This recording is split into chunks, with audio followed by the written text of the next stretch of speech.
Hi, I'm the history guy. I have a degree in history. I love history. If you love history too, this is the channel for you. The city of St. Louis is America's 19th largest metropolitan area, known as a gateway to the West. Founded in 1764 by two Frenchmen, Pierre Laclede and Auguste Chouteau, it was developed as a fur trading post along the Mississippi River. And in 1804, it was the place where Meriwether Lewis and William Clark kicked off their expedition to explore the newly acquired Louisiana Territory. It is a city with a rich history, and yet one history question that St. Louisans often are unable to answer is a simple one. Who was this St. Louis? Well, that's a good question for the history guy. You can see why it might be a confusing question. There are many saints named Louis, and there were 18 King Louis of France, and yet only one King Louis of France was a saint, and only one saint was a king of France. Louis IX. Born April 25, 1214, Louis was the son of Prince Louis of France and Princess Blanche of Castile. His paternal grandfather was Philip II, King of France, and his maternal grandfather, Alfonso VIII, King of Castile, a powerful kingdom in modern-day Spain. Much of Louis's personality can be ascribed to his mother, Blanche.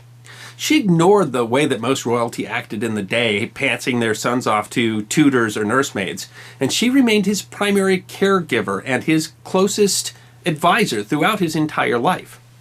She made sure that he was raised with good tutors who could teach him all the skills that were necessary to be a good and modern king. But more than that, she brought him up to be a pious Christian and made sure that he only had contact with people of the church. Louis's grandfather died when he was 9 years old, and his father became King of France, King Louis VIII. But his father died just 3 years later, and Louis ascended to the throne at the young age of 12. But he came at a good time for France. Louis reigned during the 341-year rule of the House of Capet, and it was a golden age for France, when the country was at the height of its military, economic, and social power. They influenced thought throughout the continent. Moreover, France was seen as the protector of the Catholic Church, and the French monarch as the premier inter pares, or first among equals, of the European kings. With his mother, the formidable Blanche of Castile, first as his regent and then as his advisor, France's fortunes only rose under Louis, and he was a very popular king.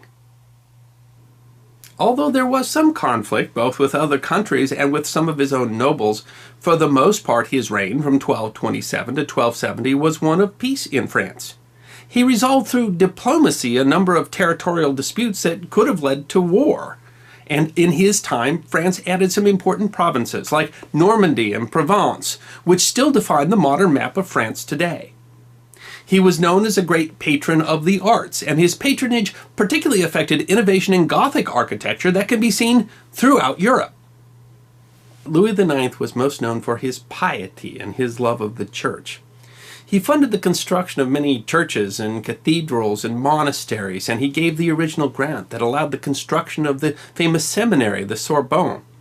He purchased religious relics, included among them supposedly the crown of thorns that had been worn by Christ, and he built the amazing, lovely chapel Sainte-Chapelle in Paris to house those relics.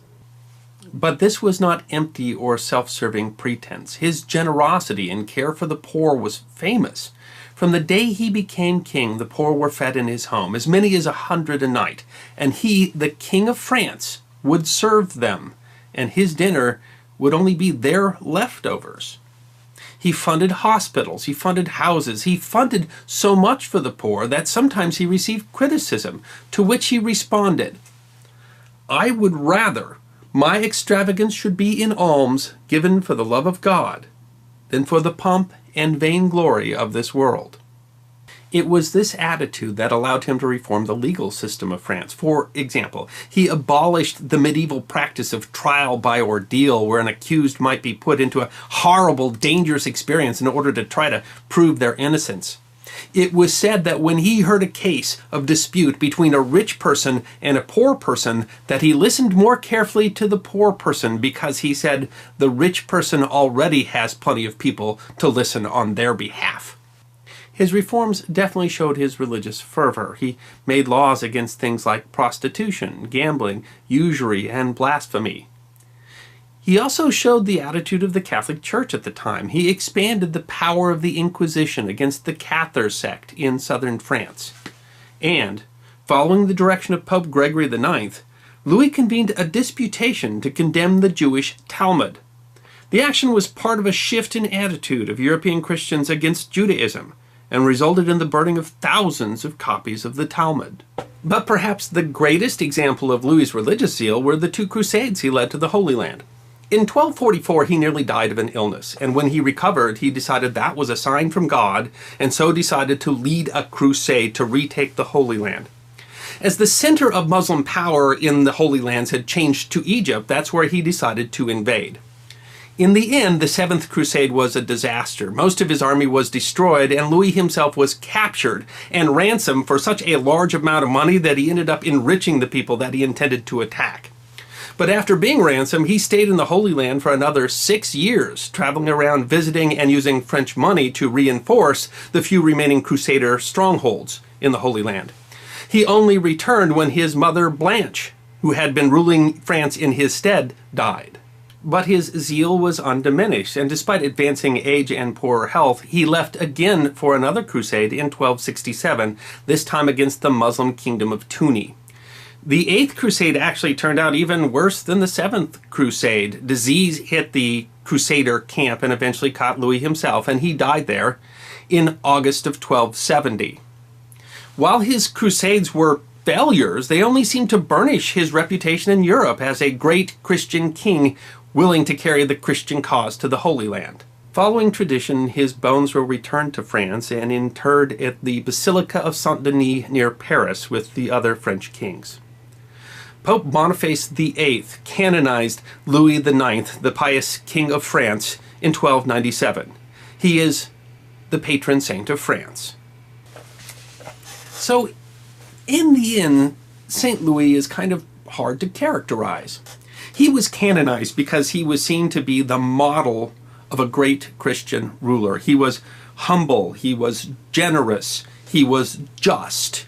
He cared about the poor and took concrete steps to improve their lot. He used words, diplomacy, to avoid war. Personally, he was, by all accounts, a perfect Christian. He was devout. He was a good father and a good husband. He was penitent. He left behind a great legacy in things like architecture and art and culture, too. One thing that you should appreciate about Louis was that he brought back to Europe the old Roman idea that a person who is accused is innocent until proven guilty. And yet, with all that, he carried war to the Holy Land and caused quite a great degree of suffering, not the least for his own armies, for very little gain. And he repressed Cathars and Jews. And maybe there's a lesson there that whenever someone becomes so devoted to any single cause, that means that you will be exclusive of anyone who doesn't share that cause.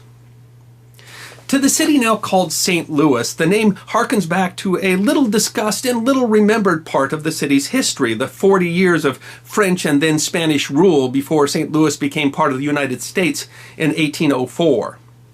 But for Pierre Leclerc and Auguste Chouteau, when they gave the city the name St. Louis, it probably had very specific purpose, because every Frenchman in the 18th century knew St. Louis. He was the patron saint of France. And he was the patron saint of France because under his rule, France experienced this period of peace, of prosperity, of great works of art and architecture, of justice newly understood to be justice for everyone. And so when they named their little trading post St. Louis, really what they were doing was offering an aspiration, a hope for the future of the city that they founded. And understanding that aspiration and trying to live up to the ideal, well, that's a reason that everybody should know how St. Louis got its name.